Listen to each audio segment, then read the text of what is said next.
I'll record. Okay. The first MCQ is 46-year-old patient admitted in ICU with the features of sepsis. Despite all the antibiotics, the patient was not recovering. The high TLC indicates the peripheral smear picture.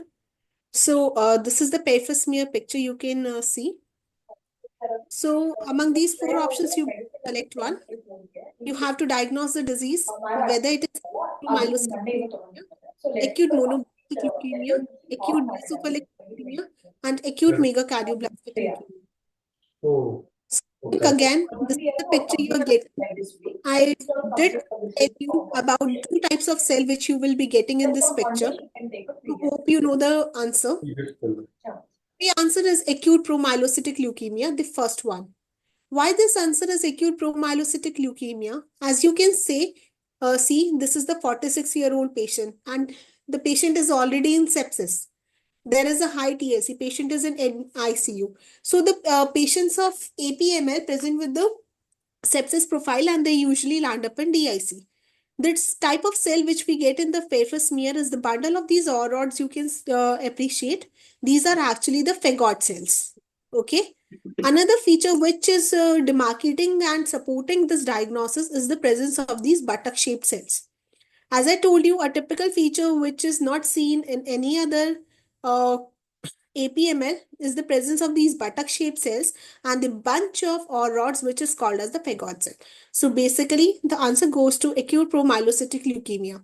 And please, students, please always remember that the examiner is much more focused upon seeing the cases which are of clinical relevance.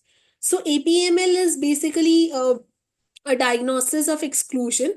And if diagnosis is made, the magic drug Atra, that is the all-trans retinoic acid, works wonder in this case. The patient is in DIC and shock and not showing improvement.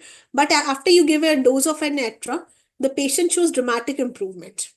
Again, we can't say acute monoblastic leukemia. Why we are, suppose you don't know anything about this and you have to make a diagnosis of exclusion.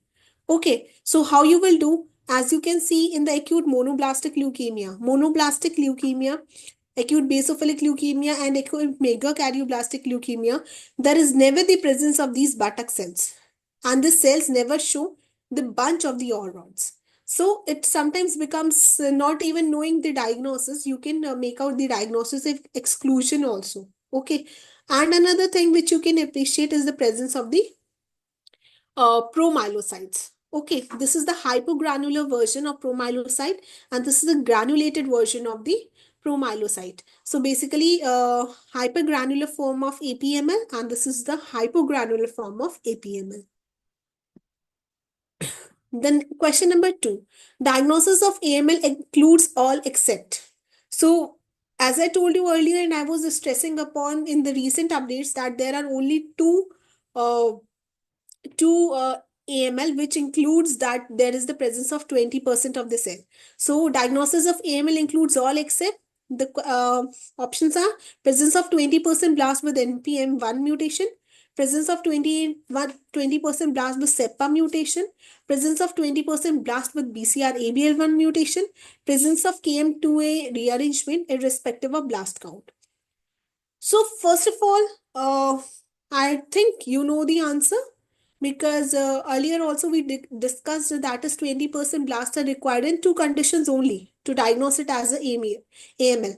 That is BCR-ABL1 and SEPA. First, these two options, the second and third are ruled out because 20% blast are required. So these two options are correct about AML. Again, KM2A rearrangement is correct irrespective of blast count. So basically, it doesn't require 20% of the blast. So irrespective of blast count, if there is the KM2A rearrangement, it goes in the favor of AML. So which option is left? The option left is the first one, that is the presence of 20% blast with NPM1 mutation. This is basically having half partial correct answer. As you can see, the NPM1 mutation is present in AML, but it doesn't require the presence of 20% blast. So the answer is first, that is the presence of 20% blast with NPM1 mutation, as NPM1 mutation itself, irrespective of the blast count, is the diagnosis of AML. it supports the diagnosis of AML.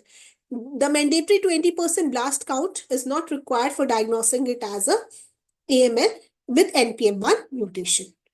Hope you understood it. Again, identify the cell and the special stain used. First of all, you got to identify the cell, and if you identify the cell, the special stain will automatically come to you. Okay, so suppose I'm blank in this question and I don't know what cell it is. What I could see in the cytoplasm is this linear type of a structure. I don't know what it is, but to me it looks like an OR rod. So I always told you, if there is an OR rod, what it could be? It is a myeloblast. Okay, so this is a myeloblast with a OR rod type of structures. So only two stains are there which stains positive for the myeloblast are MPO and SBB. That is the myeloperoxidase O and the Sudan black B. Rest all are negative. So again, the options were myeloblast and MPO stain, lymphoblast and PAS stain, myeloblast and PAS stain, lymphoblast and MPO stain. Why this question is partially linked to the cell type and the stain type, because they have confused you. Suppose you identify it as a myeloblast, but you don't know the stain. So you can't answer this question. So you need to know both the things, that it is a myeloblast along with the stain used to differentiate it from the other blast is the MPO stain. So the correct answer is myeloblast with the MPO stain. Okay, thank you. Yes, doctor, it was good. So